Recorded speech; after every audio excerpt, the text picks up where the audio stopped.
Beastmaker's Homeworld, let's fucking do this. We will basically be watching this in Homeworld segments, so every time I enter a level, it'll cut to right when I exit.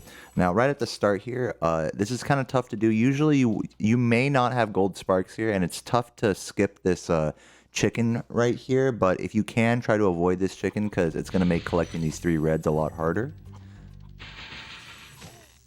I would opt maybe to grab this chicken right here, like turn to the left instead of the right like I did at that moment. Now, give yourself a nice fucking setup with that. Really go all the way into the corner right here before jumping. And man, I barely got that jump out in time, but go all the way out to the corner so that way you can have a nice line of attack when you charge this guy going towards the dragon. You could also grab this chicken right over here. I think I opted not to grab any chickens here at all because in Terrace Village there is literally some of the most abundant chickens in the entire game. So you have plenty of opportunities to catch up on fodder if you're low on sparks here. So don't waste time in the homeworld. Just get the fodders in Terrace Village. And just real quick about those double spring chests right there. In order to get those without getting your flame eaten by the first box, you have to come around a little bit wide. See how there's like kind of a curve on this floor polygon. You want to kind of surf on that curve a little bit, slow-mo here, and then it gives you a nice angle to hit the flame on these doubles right here, but it's easy to miss. You have to really just give it a nice wide turn to get it. Alright, now this right here is the most optimal way to hit these boxes, and it kind of seems counterintuitive at first, like why are you jumping into the green Mountain Dew lava? Well, the reason why is because Spyro has invincibility after taking damage. So, if you're quick enough, you can sideswipe. I have invincibility during this. So, you sideswipe that first box, and then you hit that second one. And those both have invincibility if you're quick enough. It's pretty lenient as far as timing goes. It's just a matter of having the right sort of approach. So, I like to land like right off to the side of this first box, and then keep it moving. Jump out of the air for that last blue right there. Don't be too hasty or else you will miss it. Don't have to flame charge that guy because his blue will just come down out of the air. Because you have to grab those reds anyways. There's no need to flame charge that guy. You may want to do a charging jump right here. But a charge jump is no good unless you go all the way off to this left area over here. Like you can charge jump over here. You cannot charge jump right here. And it makes more sense to just do a full hop charge in order to maintain good lines here. Jump across the corners and then you're good. Beautiful flame charge. Now, I like to use some visual cues for this flame charge. This is one of the hardest flame charges in the game because you don't really get to see him coming before it's time to do it. So, I'll usually be looking at these side polygons here. You kind of see the seams of each of these floor polygons. And once I get into this area right here, that's how I know he's going to be coming around. So I usually will prep my flame charge to happen right up here, but I'll be getting ready at this spot right here. So I kind of use the floor as like a cue there. Do a jump charge right here in this section. Oh, also, it's really easy to bonk on this part of the wall as well as this pole when you're coming out. So just don't try to cut it too hard when you're entering or exiting this area because the game will bonk you. I like to do, so when I'm going in there, I'm doing jump charges to go through the lines. See how I kind of jump charged into those and now, I charge jumped into those and now I jump charge to get a good line on the next few and then I charge jump out of it, right? And I'm doing charge jumps because it helps me ride the corners of these walls a little bit more leniently. So yeah, try to charge jump as much as possible. Just remember to jump charge in between the 2 lines of breakable boxes. Now, coming out of Wild Flight, the strategy I like to do here is to do just a little bit of a left press coming out of the portal. Let's take a look at the input viewer right there. Pardon me, right, in order to make Spyro go left. You don't really see anything happening with my input viewer there, which is odd. I guess I didn't do one here, but normally I'd be pressing right. Just a little bit right. I'd be like a little tap to the right, so that way Spyro goes to his left. And there it is. And now I'm holding left right here. But as you can see, just holding neutral and then going left works as well. Ideally, what you'd want to do is grab these 2 gems. Maybe even this last one right here. In fact, for 120%, you'd like to grab this last one here. But you don't have to get all 4 gems. Just try to go for at least these 2 right here. Oops. Go for at least those 2 right there, and then let me slow-mo.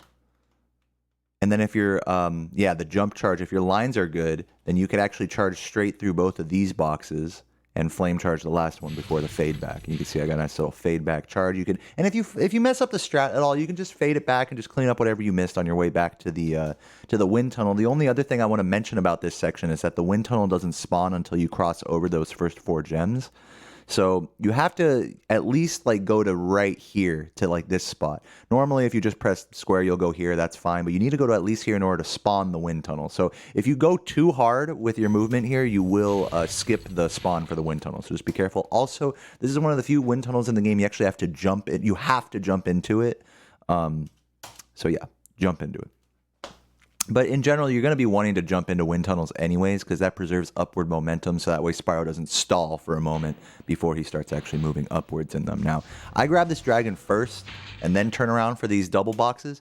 For me, that's just the easier strat for me, but an alternative strat that you can do that I'll show off to the side over here somewhere is the Saboom Strat, where coming out of the hole, the manhole, he'll go and grab the metal fan chests first and then grab the dragon. It's really a matter of preference at that point. But yeah, coming out of that hole, you can grab the 2 fan chests first. It is a guaranteed 4 flame, whereas with this strat, you can get 3 flames. But the hard thing about it, and look at the joystick here, I have to hold down right, holding a little bit more down in order to get the right angle. It's an awkward angle. You don't want to go straight down, but you also don't want to go too hard right.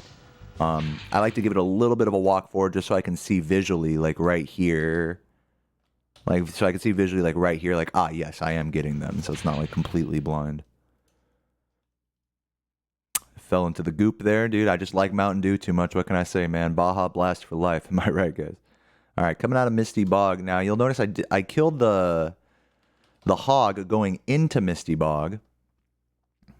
Right? I killed this hog, but I didn't collect his blue. So when you, even if you leave the hog alive, what happens is this hog will instantaneously die when you exit the level, so you do not have to worry about getting his blue gem before entering the level. You can just hold square here and even turn it off a little bit. You see I'm holding left down right here, so that way Spyro goes off to his right. If you do it too hard, you might miss this blue. You can see I barely got it right there. But even if you just hold square coming out of this level, you'll still grab it. The same thing is true for Night Flight, the enemy sitting outside of there. Both the hog here and the soldier outside of Night Flight instantaneously die when you exit those levels. You do not need to grab them before entering those levels. Beautiful flame charge on this guy. This hog can be in a number of different configurations depending on how your movement was coming out of Misty Bog. He gave me a lucky cycle here. He almost ran away, but he caught me in time, and so I was able to catch him without getting body blocked. But he can vary a lot. Try your best to get a flame charge on him, but sometimes you may have to grab gems early there before killing the hog. This section right here has awkward ground polygons. So as I'm going over this, really try not to cut it too try not to cut to the left too hard, especially going over these little tree stumps here.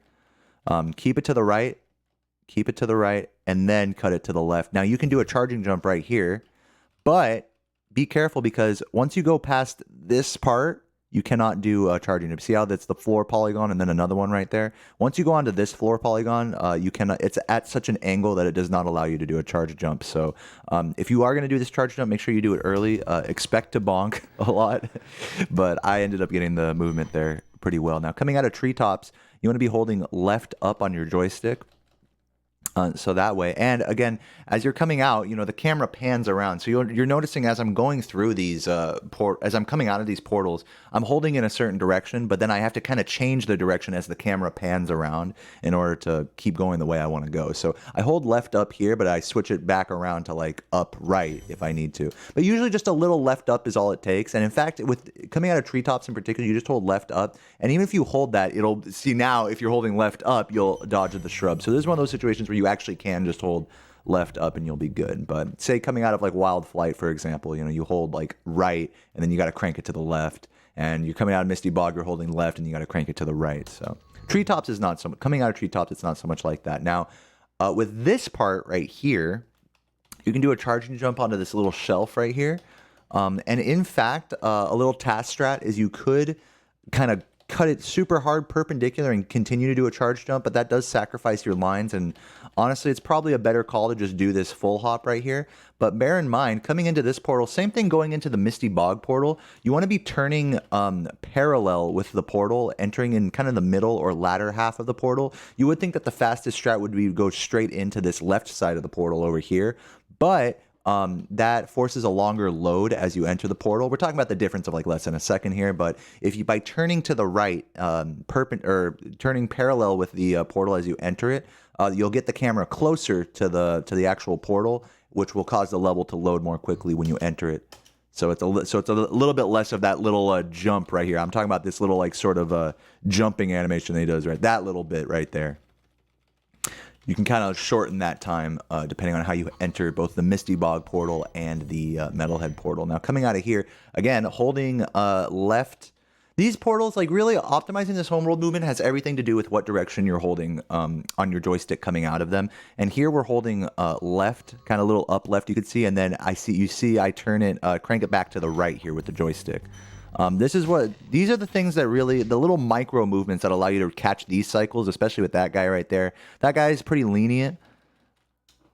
Flame charge and fade back, and I like to grab these after. You could also opt to grab these before. I see people do that as well, or save them for later. That's up to you, but I like to grab them there. Ride against the, I like to zigzag my way up these stairs. If you just go straight, like perpendicular to them, you're going to bonk. And if you bonk on these stairs in particular, you'll fall down all of them. So try to keep your Spyro somewhat so that he can ride along with the walls as you zigzag up them, so that less chance of bonking. I got very lucky with that jump right there. If you jump too late off corners like this, barely got away with that. If you jump too late, Spyro will usually flop. But since I barely got it in the last frame, the camera thought I was going to flop, so it started to go down and then had to readjust. So that's one of those last frame charge jumps right there. Make sure that you go straight through this key because Sparks cannot collect keys, so you have to kind of tailor your movement. So you go through the key. You don't need a full hop here, but, you know, cut off the full hop with a charge glide. And make sure your movement's quick here. You can definitely do a charge jump here onto this tree stump. Make sure your movement's quick here so you can catch this guy before he gets into it. And that'll save you some time catching that dude right there. Now, if, for example, now say I was a little slow in this section and this guy, I have to wait for this guy to do his electric thing and then kill him.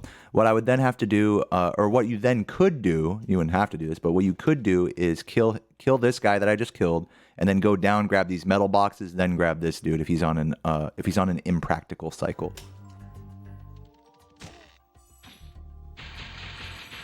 But as it stands, I get to come around and charge my way through those. Now, this little ledge right here is just a son of a bitch.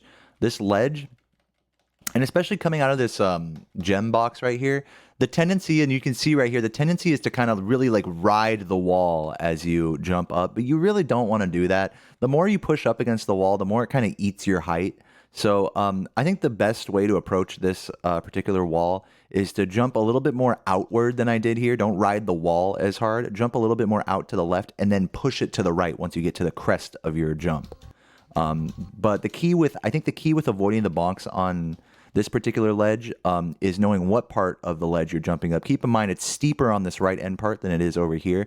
You can bonk on any part of it, but generally we'll be trying to jump up on this part right here. Just jump out and then push in perpendicular against the ledge, or as perpendicular as you can against the ledge as you're going up.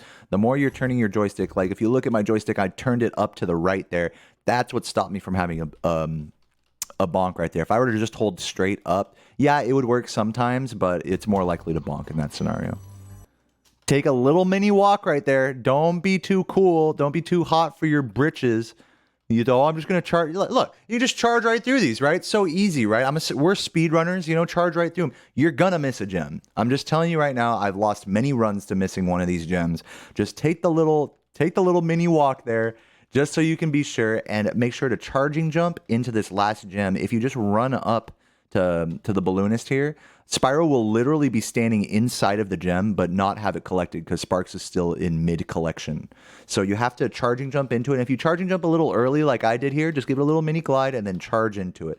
So that way Spyro manually collects it out of the air and then talks to the balloonist after collecting it, rather than Sparks seeing it and the balloonist interrupting the collection. And that's it for the Beastmaker's Homeworld movement sort of tutorial breakdown. This is some of the stuff that goes through my head when I'm playing Beastmaker's Homeworld, and hopefully it's helpful to some of you guys out there who are trying to get the hang of some of the movement for the speedrun or just for casual play. And yeah, we're going to get into Dreamweavers after this, so I bid you adieu, have a great day, and I'll catch you in the next one. Cheers. Oh yeah, chug.